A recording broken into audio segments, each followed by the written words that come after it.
밖에서는 법 없이도 살 사람, 천사 소리 듣는데 집에만 들어오면 폭군으로 변하는 사람.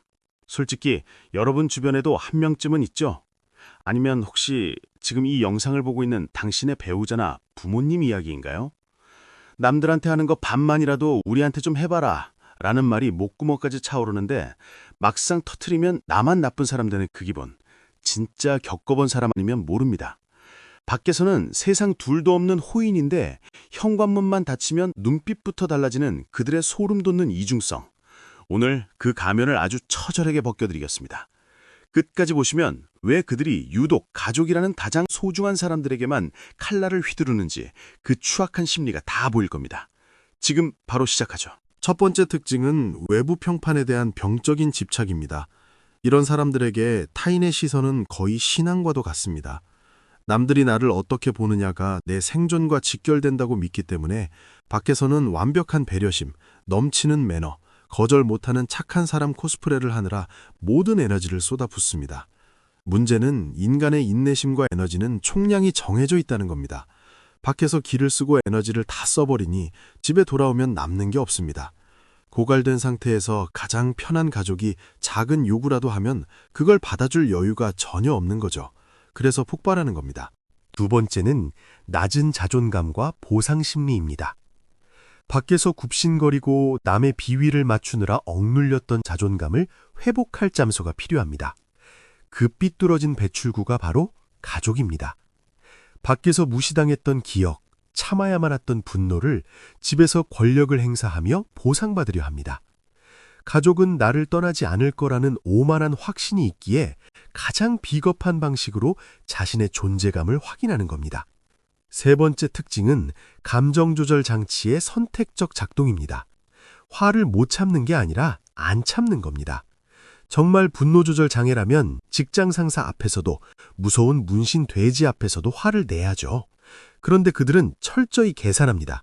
여기서 화를 내도 나에게 해가 되지 않을 사람, 즉 가족에게만 그 브레이크를 풀어버립니다. 이건 병이 아니라 선택적 분노이자 비겁함의 극치입니다. 네 번째는 가족을 자신의 소유물로 여기는 태도입니다. 가족을 독립된 인격체로 존중하는 게 아니라 나의 일부 혹은 나의 부속품으로 생각합니다. 내 몸의 일부니까 내 맘대로 해도 된다는 무의식이 깔려 있습니다. 남에게는 예의를 갖추면서 내 물건은 함부로 다루는 것과 같은 이치입니다. 다섯 번째는 강약 약강의 전형적인 표본이라는 점입니다. 이런 부류는 사회적 지위가 높거나 자신보다 강한 사람 앞에서는 한없이 부드럽습니다.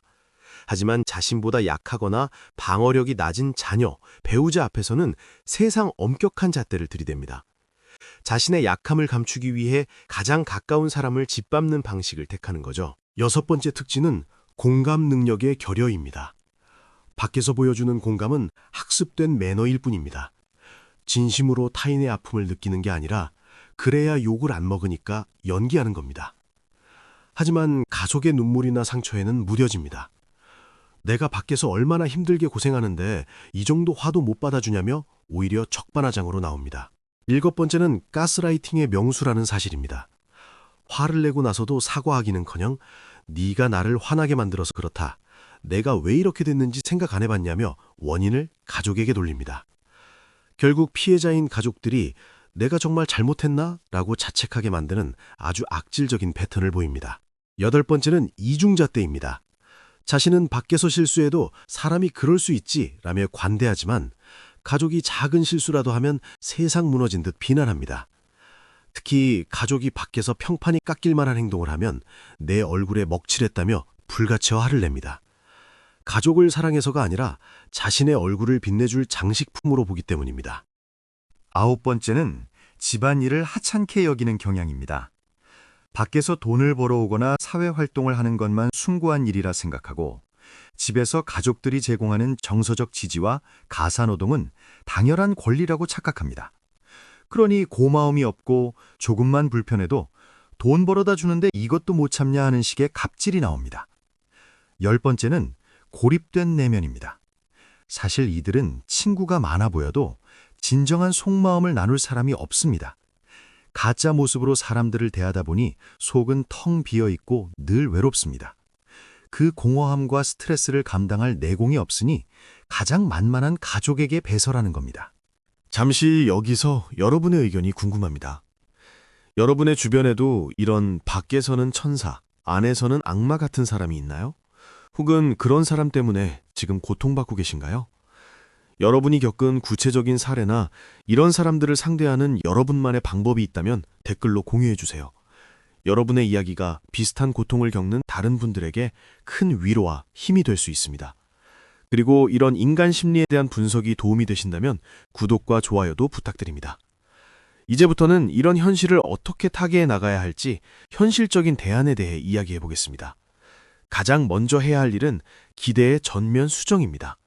우리는 흔히 진심으로 대화하면 언젠가는 알아주겠지, 내가 더 잘하면 바뀌겠지라고 생각합니다.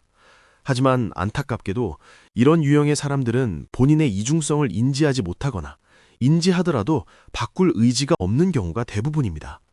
그들에게 변화를 기대하며 에너지를 쏟는 건 밑빠진 독에 물 붓기입니다. 이제는 그를 변화시키려는 노력을 멈추고 나 자신을 지키는 것에만 집중해야 합니다. 물리적, 정서적 거리를 두는 연습이 필요합니다. 가족이라는 이유로 모든 감정 쓰레기통 역할을 자처하지 마세요. 상대가 부당하게 화를 내기 시작하면 그 자리를 즉시 피하십시오. 대화를 이어가려 하지 말고 지금은 대화가 안 될 것 같으니 나중에 이야기하자 라고 단호하게 말하고 방으로 들어가거나 밖으로 나가버려야 합니다. 화를 내도 반응이 없거나 자신의 통제권 밖으로 나간다는 신호를 명확히 줘야 합니다. 자신의 경제적, 정신적 독립을 최우선 과제로 삼으십시오. 이런 사람들이 가족에게 화를 낼 수 있는 근본적인 이유는 가족이 나에게 의존하고 있다는 권력 관계를 알기 때문입니다. 내가 혼자서도 충분히 잘 살 수 있다는 능력을 갖추는 것만으로도 상대의 태도는 미세하게 변하기 시작합니다. 당장 독립할 수 없더라도 나만의 취미, 나만의 인맥, 나만의 자금을 차곡차곡 쌓아가는 과정이 반드시 필요합니다. 외부에 이 상황을 알리는 것을 두려워하지 마세요. 이런 사람들은 평판에 극도로 예민하기 때문에 자신의 이중성이 밖으로 새나가는 것을 가장 무서워합니다.